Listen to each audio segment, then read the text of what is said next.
Чем хорош лагерь на открытом месте, так это тем, что позволяет в равной степени любоваться и закатом, и рассветом.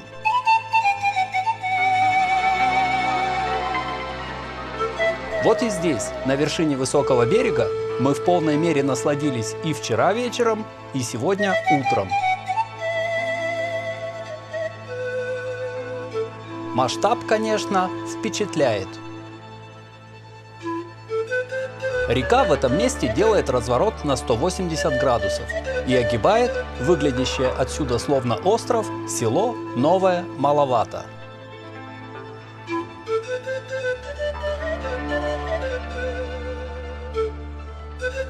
Еще только планируя дома маршрут, мы твердо намеревались провести эту ночь именно здесь, на площадке с панорамным обзором.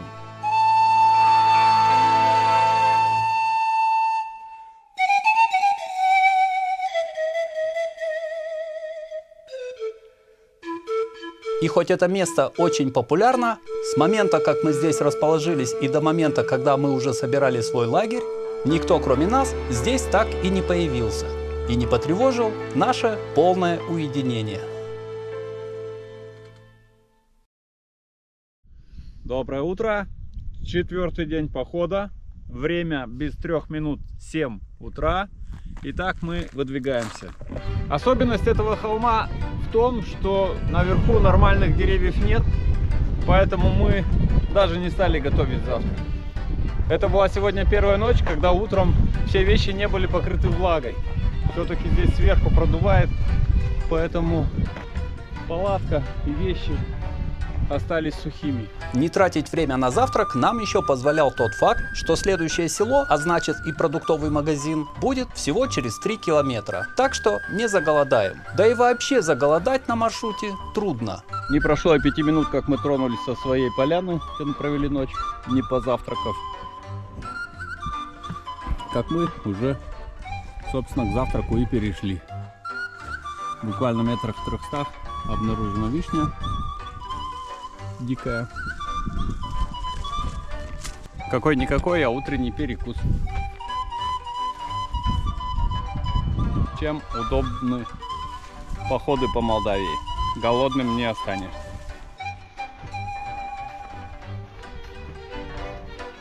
Дорога идет по краю высокого берега, так что уровень окружающей нас красоты еще долго не понижается.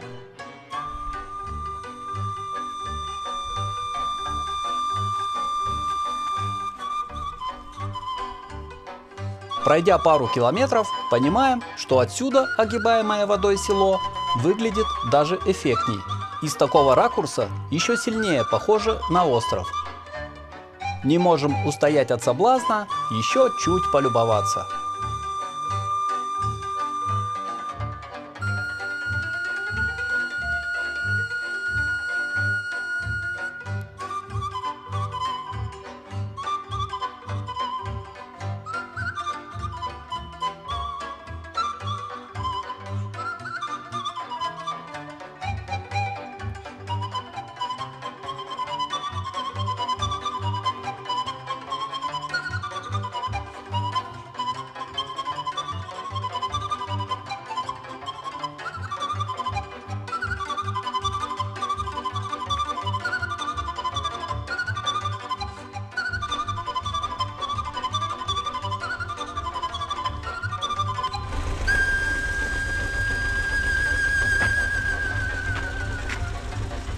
А вот и село.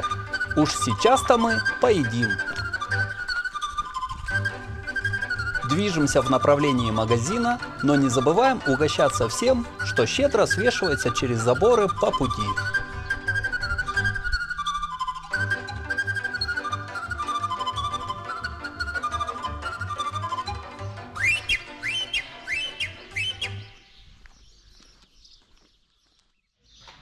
Отыскав магазин, не только закупаемся продуктами, но и разживаемся кипятком, на котором с комфортом готовим горячий завтрак.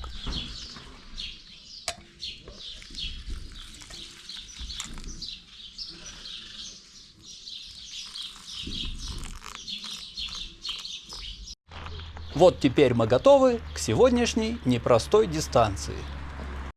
Традиционно пополняем запасы воды и выдвигаемся из села.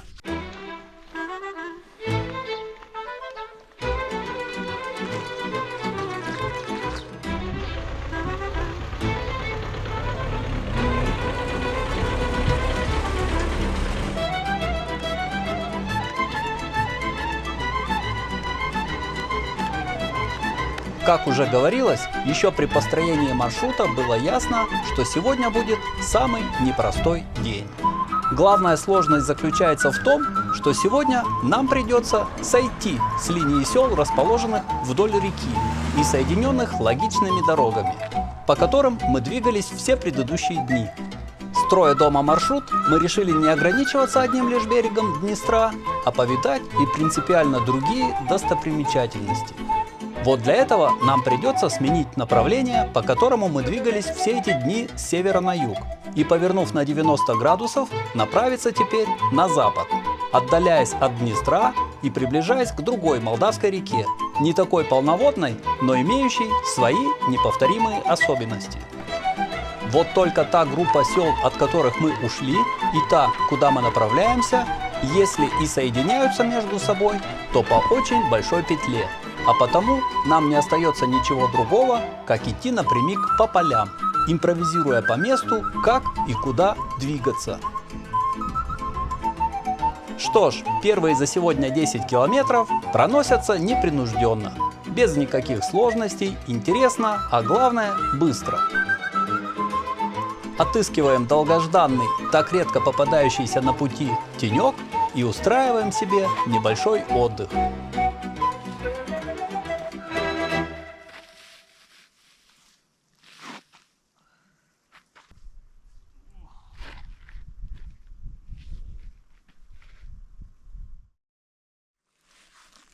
Переведя дух, выдвигаемся дальше. Впереди по плану еще километров 10-12.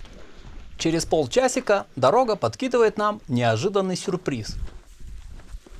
Какая приятная встреча в поле вот с этим абрикосовым деревом.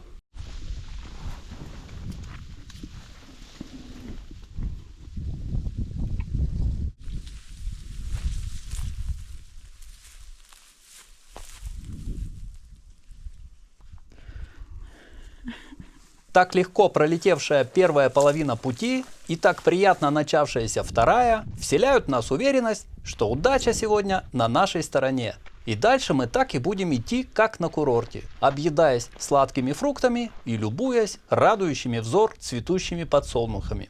Мы еще не догадываемся, что совсем скоро картина полностью изменится. Прямо сейчас у нас две новости. Первая плохая.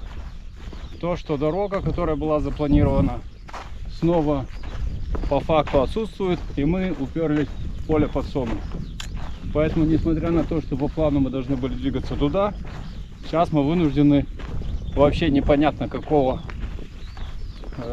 расстояния лишнего намотать, обходя. Вторая новость была хорошая, то, что на нас набежало облачко. И хоть немножко укрыло от изнуряющего солнца. Но, собственно, эта вторая новость уже не актуальна. Все, опять мы под солнцем.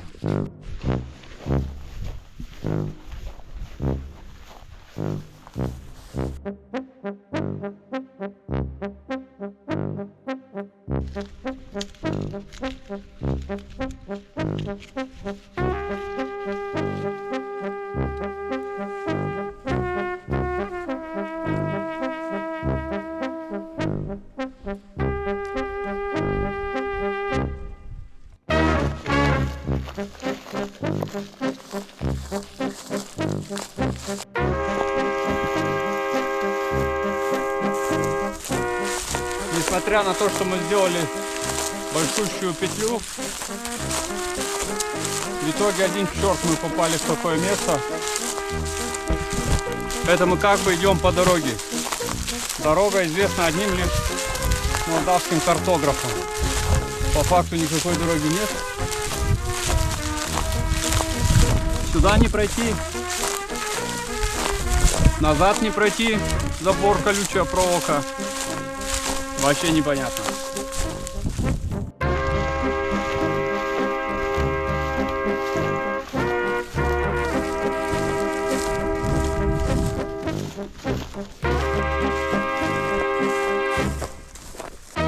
Мы только что пришли оттуда, а если еще точнее, вначале мы вынуждены были совершить вот такую большую петлю, спуститься чуть-чуть вниз, упереться там в непроходимую историю, поэтому здесь по границе дошли до сюда, якобы дорога, но видите, ее здесь нет, и молдавские картографы утверждают, что теперь вот сюда уходит дорога.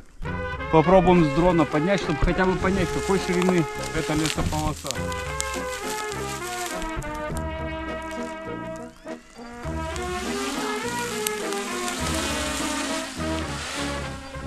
Ничего обнадеживающего мы сверху не увидели.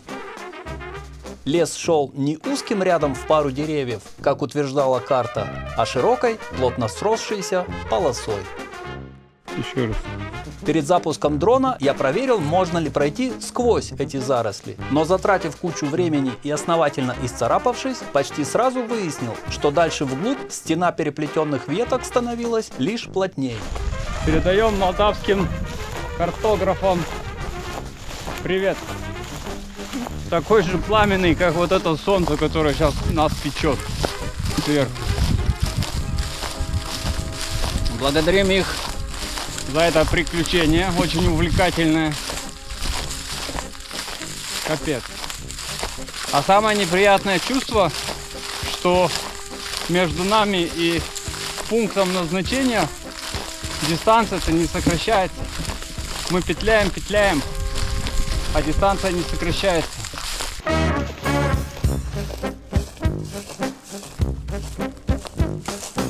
Намотав еще немало изнуряющих километров, наконец-то натыкаемся на какую-то дорогу. Радости нет предела.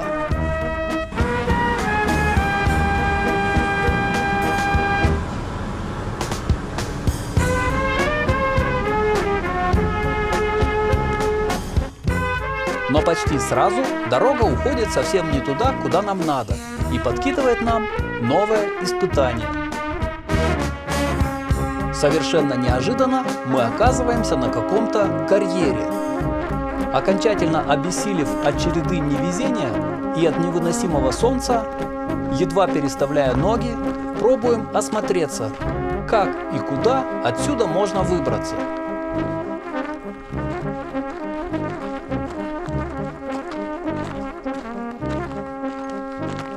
В конце концов отыскиваем тропу, которая приводит нас на край высокого обрыва, с которого открывается вид на такое близкое село. Люди! Теперь, лишь бы не свернуть шею на спуске, и мы спасены.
Итак, наконец-то мы в цивилизации. Асфальтная дорога, проезжают машины. Вот место, откуда мы спустились сейчас. Нам пришлось очень сильно перекроить маршрут, но в целом понимание, куда мы идем и как туда пройти, у нас есть. Так что должно быть все хорошо.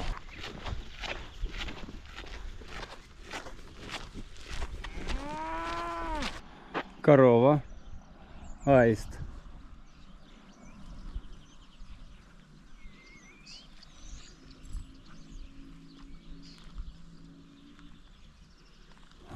Мы его еще встретим. Он далеко не улетит.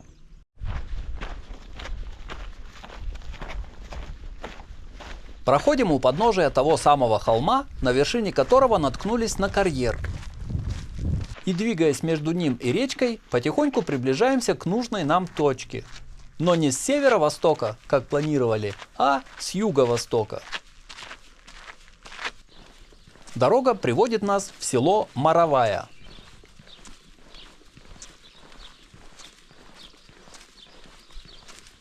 Здесь надолго застреваем у попавшегося на глаза колодца.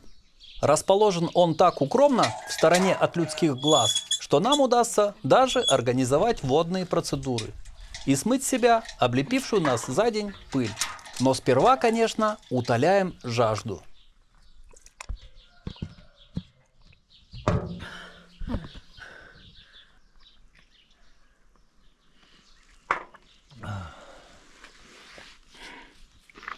И хоть у запланированной для ночевки точки карта обещает наличие родника, решаем перестраховаться и, не нарушая традицию, запастись на всякий случай водой заранее. Ну и не меньшее внимание уделяем другой нашей сложившейся здесь традиции.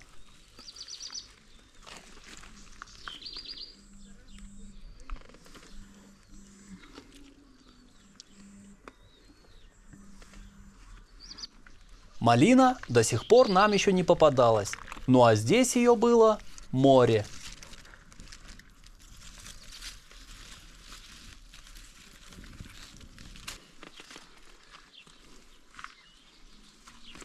Все включено.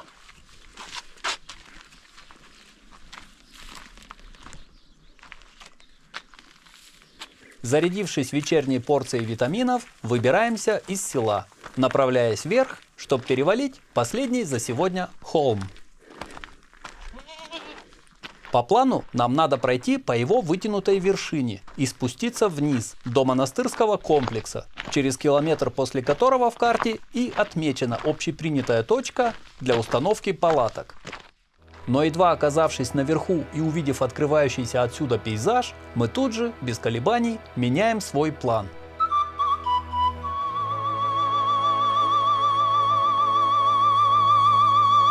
Ради таких видов мы и совершили сегодняшний непростой переход.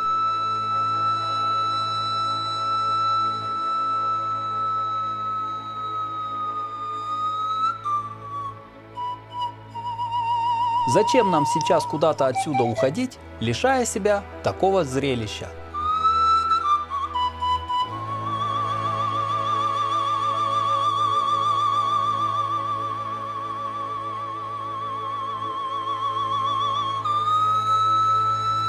Туда вниз мы в любом случае еще попадем завтра. А этот вечер и эту ночь проведем здесь, на вершине природного амфитеатра. Тем более, что у нас с собой оказался и запас воды. Удача к нам явно вернулась.